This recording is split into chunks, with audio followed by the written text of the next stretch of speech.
Hi everyone. Today I'm going to do a data analysis on one of the data set which I have picked up from Kaggle website. It's a suicide data set across like all the countries. I'll start writing the code, and for that I think I have to first get the pandas library.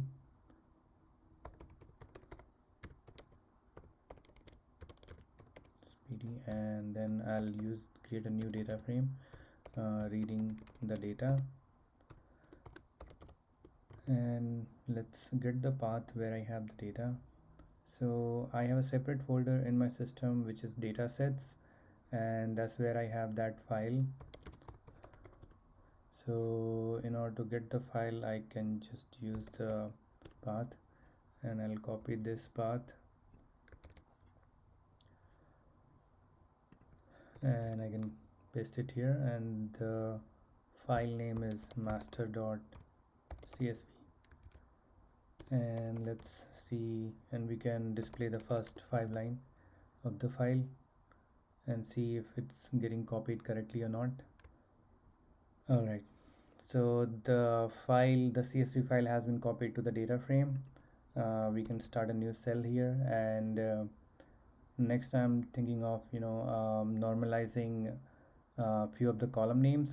In one of the column we have the forward slash and the dash, so, and also the dollar amount. So I want to have uh, the column name without any special characters, so that will make it more consistent with other column names. So for that I'm going to use the rename function, and so the first one is I'm going to modify is this column, so side forward slash 100k pop, and I can name this like this. I'll just remove the space and remove the forward slash, and then let's work on the second column. Second column is country year.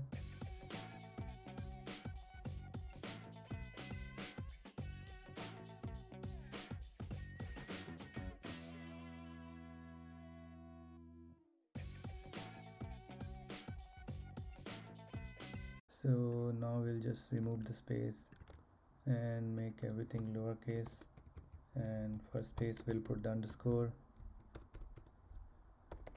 Alright, I think this is good, and then we have to use another argument which is like in place, so that way we are modifying the actual columns from the data frame, so it will permanently rename the columns in the data frame. In place equal to true, and I think that's it. Let's check out the data frame again. Alright, all the columns they are modified except for one, GDP for year, and that should also get changed, right? And why that did not happen, let's do another thing. um, I'm gonna display all the columns and then I'll copy it. Okay, so this is the problem. It has a space in the front, so we can just put it here, and I think now this should work.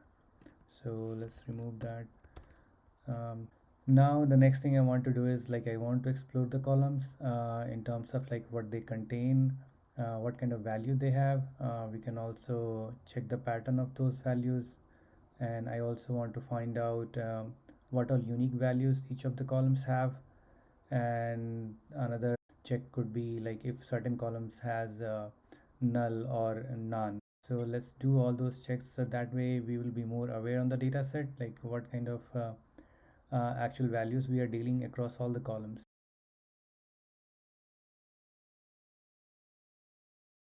Okay, so this is the unique value of columns for country, for year, for sex, age, and other columns. Let's also find out other values. For example, how many unique values each of the column have. So we can copy the same code.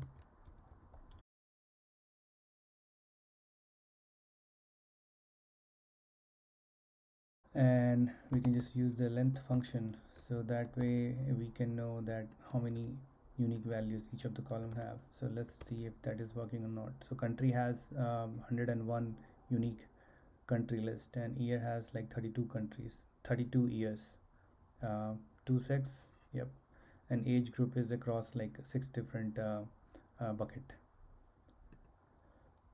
All right, and what else I want to know? I also want to know if any column has null value or not.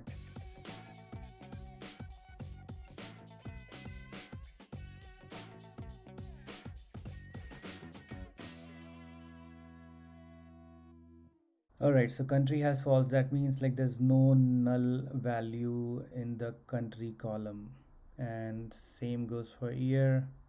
And if we just go across, there's this column HTI for year. So it has false and true both. That means there are certain records where HTI for year is null. Yeah. So what I'm gonna do is like this information across all the column is kind of useful. So what we can do is like we can append all this information in a list and store it. So next, like down the line, when we are exploring other feature of this data set, this list can be handy.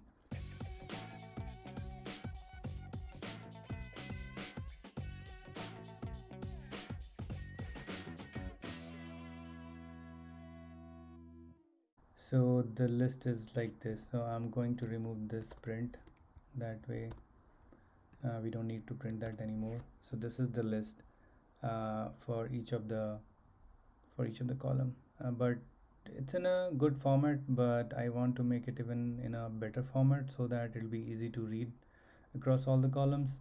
So what we can do is we can convert this list into a data frame.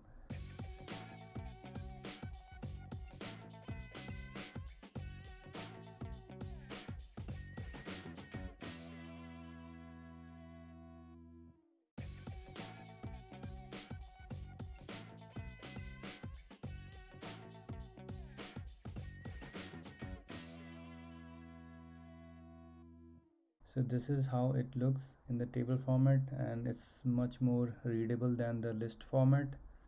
And let's see across all the columns. So I'll just put 15, and okay, so there are only 11 columns, and this is the value inside across all the columns in all the record.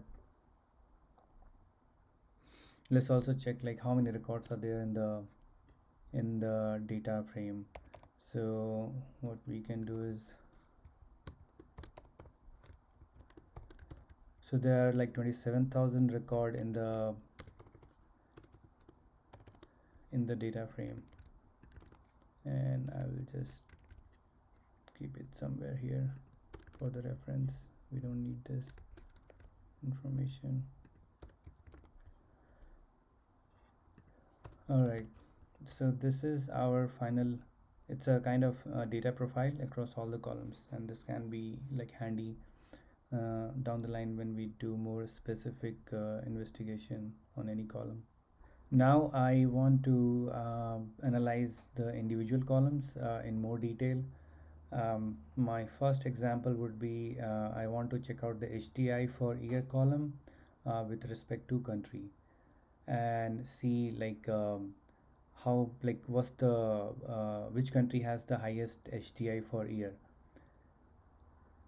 and that will give us like detail on which country is more developed, because HTI is nothing but a human development index, so it's a measurement of human development in each of the country. And in order to get the final data set, first I think we have to get the unique combination of HTI and country. So let's write down the code for that. So I'm going to start with the data frame.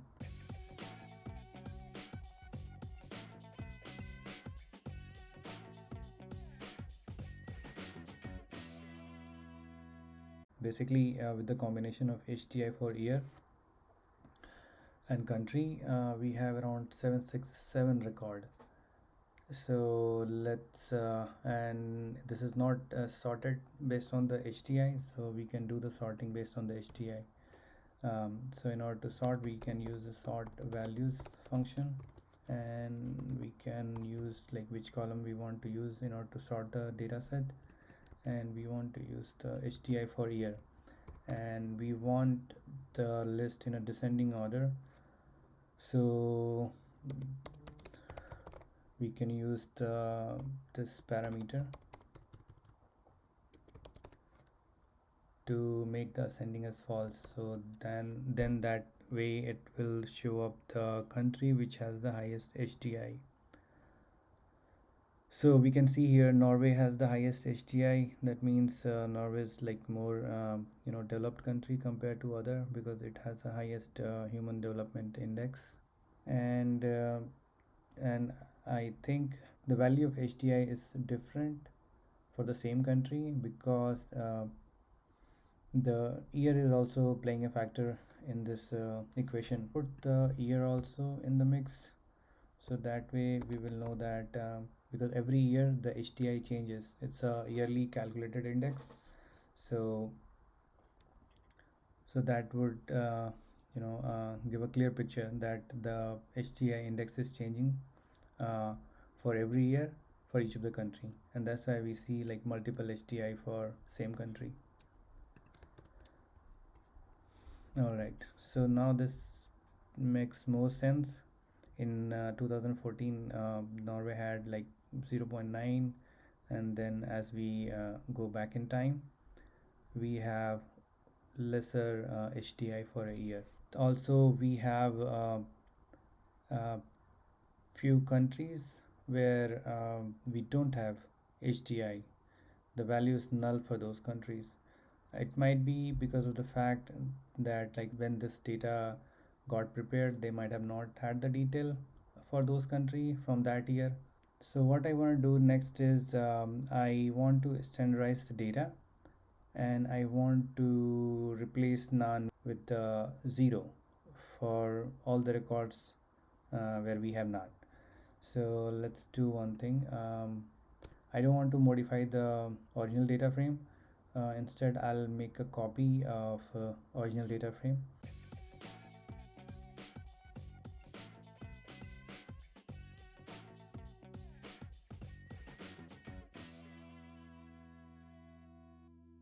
This is wrong syntax. um, we don't have to change the value and assign into that column. We can just change on the one column itself, uh, and I think this is the right syntax. Let's run it. Okay, so now we can see that HTI for a year is like 0.0. So it's basically a float value. Let's do the data cleanup. For example, I can see that the country year is the repeating information in the data frame, and it's basically a concatenation of a country and a year. So what we can do is we can just validate it's really a concatenation of country and year, and if that's true, then probably we will delete this column from the data frame.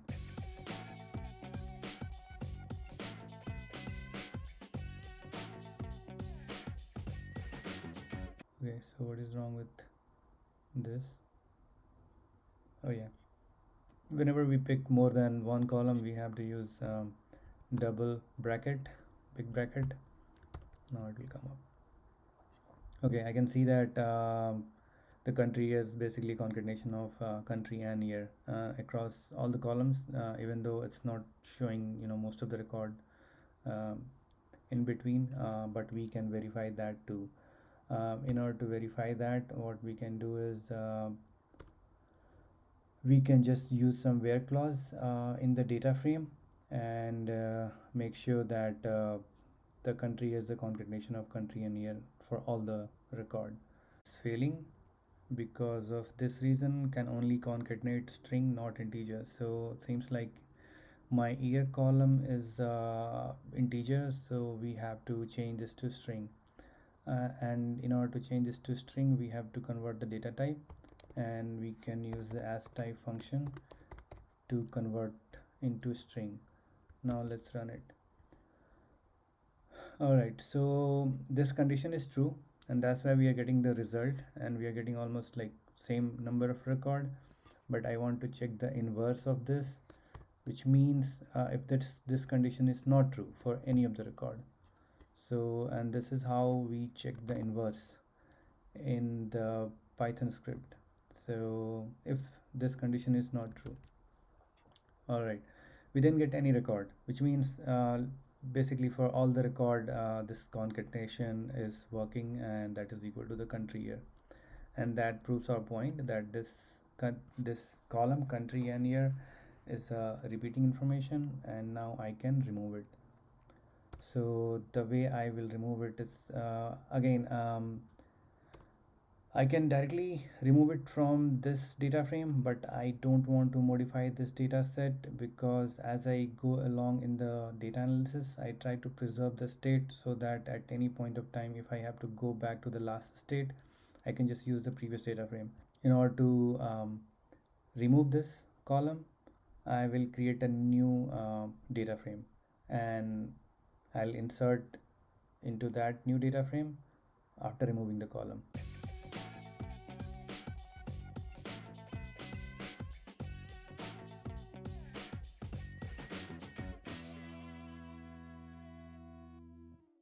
And I can see that there's no country here in this new data set. And let's also verify if the original data frame, the one which I used in order to create the new, has the country here or not. Yes, it has the country year column. So that is good. We are preserving the data frame as we are going along in the analysis. So far we are good. We did some cleanup. We removed the repeating information. We replaced the none with 0. We did the column level analysis. Next, what I want to do is calculate the total suicide in all individual country by summing up all suicide across all years.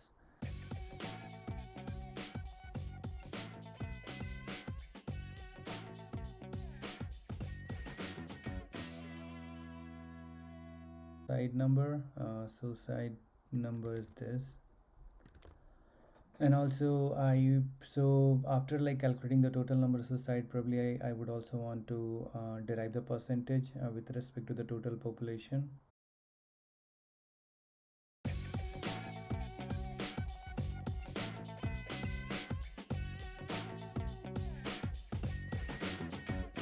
The way we are using the population is not correct exactly, because it's not like the population across the year are new population. Basically, those population number, they are kind of incremental population across all the year.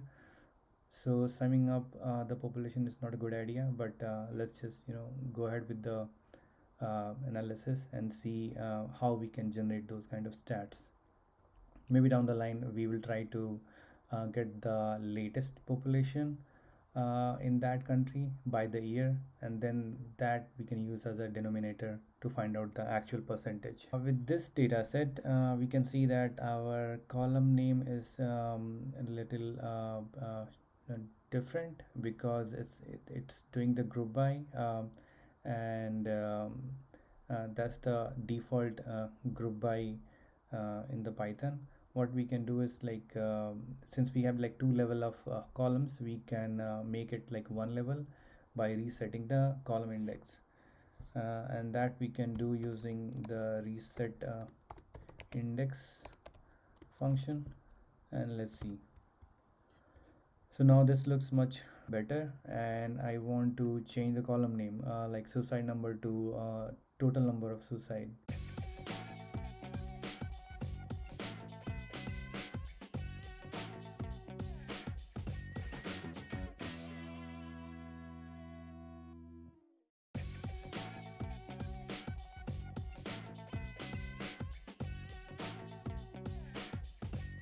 I want to sort the values by highest number of suicide across the country. We can create a new data frame out of this.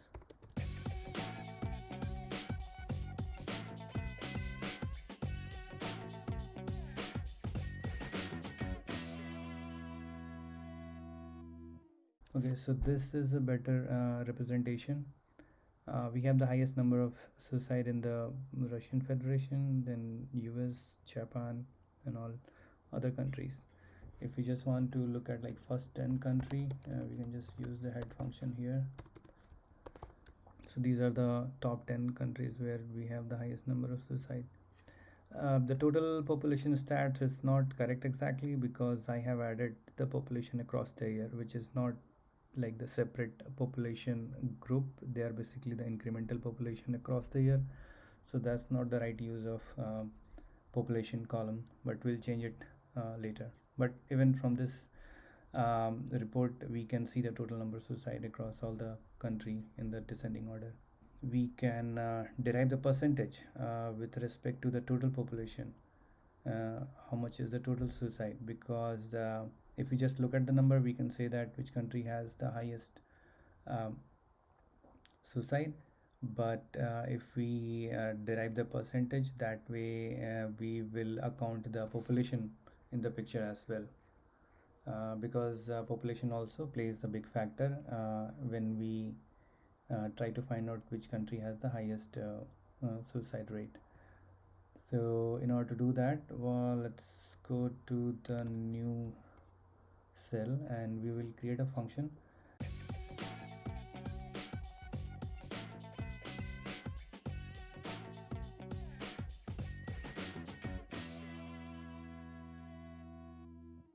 And we are going to use the lambda, which will apply the percent function across all the rows in the total suicide data frame.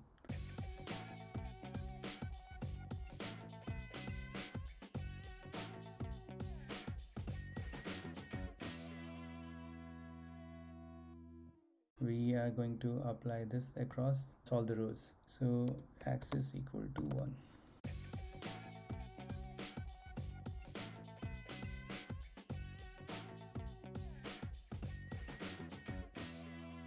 So we can see that when we tried to find out the percentage, it was and now the different country popped up on the top, which is Lithuania.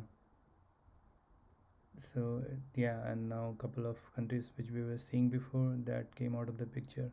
This is it for this video. I just wanted to demonstrate how to go through the data set, how to use like basic functions the way we use in the SQL syntax.